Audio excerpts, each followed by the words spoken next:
홍티 교육 메모 다섯 번째입니다. 오늘은 초등학교 그 선행에 대한 얘기를 조금 해보려고 합니다. 저도 초등학교 5학년 아들을 뒀기 때문에 여러 가지 좀 유혹이 있죠. 사실 유혹이 있죠. 초등학교의 그 선행이 뭐 되는 거는 괜찮긴 하지만 오래된 그러니까 아주 먼 선행을 하는 것은 좋지 않다는 건 알고는 있지만 실제로 저도 아들을 둔 이상에서 약간씩 유혹이 오긴 합니다. 근데 이게 분명히 잘못됐다는 건 확실히 맞거든요. 자, 거기서 좀 얘기를 해보려고 합니다. 장황하게 하지 말고 간단하게 말하려고 해요. 자, 먼저 초등학교의 교육 목표는 연산을 하는데 훈련을 하는 겁니다. 그리고 두 번째, 경우의 수를 세는 연습을 하는 겁니다. 그렇죠? 거기에서 연립방정식 굉장히 파워풀할 수 있고요. 그 다음에 순열조합. 경우의 수를 곱하기로 묶어서 처리할 수 있다는 건 굉장히 빠르고 정확할 수 있거든요. 그리고 새로운 듯한 아이디어를 아이들한테 주거든요. 그렇게 되면 아이는 어떤 생각을 할까요? 아, 나는 많이 한다. 주변 아이들도 그런 생각 많이 할까요? 실제로 그런가요? 그렇진 않죠. 그렇죠? 자기가 생각한 게 아니고 주어져 있는 단순한 논리를 적용한 겁니다. 그렇죠? 자, 그러면 두 번째. 아이들은 선행심을 어떻게 할까? 지금 교육 과정이 쉬워지다 보니까 필연적으로 사교육을 하게 되면 선행을 할 수밖에 없어요. 왜냐하면 문제집을 푸는데 문제집이 사실 내용을 많이 수록을 하고 있지는 않고요. 그리고 교육 목표 자체가 아이들을 죽도록 공부를 시켜가지고 노예처럼 만들어가지고 이론을 익혀서 뭔가를 만들려고 하는 건 아니잖아요. 그렇죠? 교육 목표 자체가 아이들 초등학교는 노는 겁니다. 그러니까 그렇게 어렵게 나오진 않아요. 그러면 점점 어떻게 될까요? 선행을 할 수밖에 없는 구조가 오겠죠. 자, 이때 이제 문제가 생기는 게 뭘까요?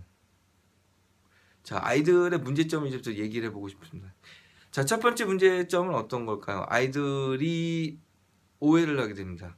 뭐냐면 문제집 앞 페이지에 있는 내용으로 내가 모든 걸 할 수 있다는 맹신을 하게 됩니다. 자, 근데 과연 그럴까요? 초등학교, 중학교 때는 익힐 수 있는 내용이 그렇게 많지 않아요. 그죠? 자, 그렇지만 고등학교는 그렇지 않습니다. 그래서 한 페이지로 요약된 걸 봐서는 문제를 풀 수 있는 게 많지 않습니다. 그리고 어려운 문제 못 풀겠죠. 자, 초등학교, 고등학교는, 중학교는 풀 수 있어요, 사실. 연산이니까. 조금의 그 아이의 순발력이 있다면 조금 더 금상첨화겠죠. 자, 두 번째, 아이들이 맹신하는 것 중에 또 하나가 생깁니다. 뭘까요? 내용을 문제로 익히는 겁니다. 내용을 문제로 익힌다는 건데 실제로 고등학교 문제집에서 고급 문제들은 많지가 않아요. 그리고 고급 문제들을 다 수록할 수가 없습니다. 자, 그런데 아이들은 초중학교 때 습관이 있기 때문에 어떤 상황일까요? 문제로 내용을 익힐 수 있다고 생각을 합니다. 자, 이게 가장 큰 문제겠죠. 아이들이 그런 생각을 한다라는 거가 가장 위험한 거죠. 자, 그렇게 되면 어떤 일이 벌어질까요? 고등학교, 초등학교, 중학교 가서 아이들이 내용을 듣지 않습니다. 학교에서. 왜 안 들어야 될지에 대한 거. 글쎄요. 그거는 저도 좀 의문입니다. 가서 내용을 많이 들어야 되겠죠. 그리고 제가 보낸 아이 중에 잘된 아이들의 대부분은 학교 가서 졸지 않고 선생님의 이야기를 듣는 것 자체가 습관화되어 있는 친구들이 굉장히 많아요. 자, 근데 그게 아이들에 대한 그 오해에서 비롯된 거라면 고치는 게 맞겠죠.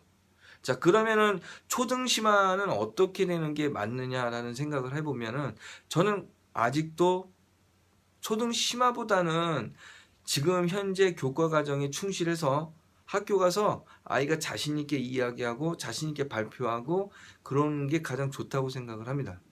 자, 그러면은 그거의 후유증은 어떻게 나타날까요? 후유증. 고등학교에 와서 아이가 수업을 듣지 않는 습관이 계속 있거든요. 근데 고등학교에서는 수업을 듣지 않고는 아이가 잘할 수 없어요. 그건 확실한 거거든요. 두 번째, 문제로 내용을 익힐 수 없습니다.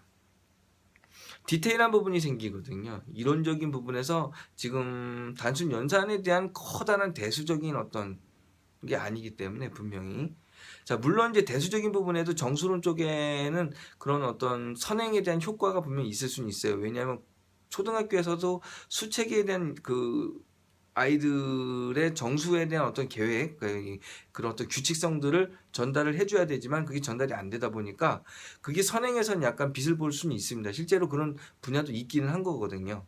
그런데 아이가 그것을 익힌다고 그랬는데 그걸 연산으로 익히면 안 되거든요. 그 규칙성을 찾아내는 것들이 습관적으로 그리고 아이가 본능적으로 찾을 수 있도록 훈련이 되고 내용이 익혀져야 되는 겁니다. 그리고 경우의 수는 세야 돼요. 아이들이 경우의 수를 고등학교에서 싫어하고 어려워하는 이유는 뭘까요? 셀 수가 없어요. 아이들이 하나 둘 셋 넷 해서 60까지만 세면 되거든요. 근데 아이들은 세는 방법을 몰라요. 곱하기를 할 뿐이지. 그게 단점입니다. 실제로. 근데 아이들은 문제를 통해서 뭔가를 익히려고 하기 때문에 그 문제를 통해서는 항상 곱하기가 통하거든요. 근데 디테일한 문제들은 그게 안 통해요. 그럼 아이들은 그 디테일한 문제는 버리겠죠. 하지만 시험 문제는 그게 나오는 거죠. 그러니까 아이들은 딜레마에 빠지는 거예요. 자, 지금 초등 심화에 대한 얘기를 좀 해봤습니다. 지금 제가 얘기하고 싶은 건 어떤 거냐면 분명히 맞지는 않거든요. 그리고 영재성 분명히 단기 기억력과 연산력은 영재성과 거리가 멀게 된 겁니다.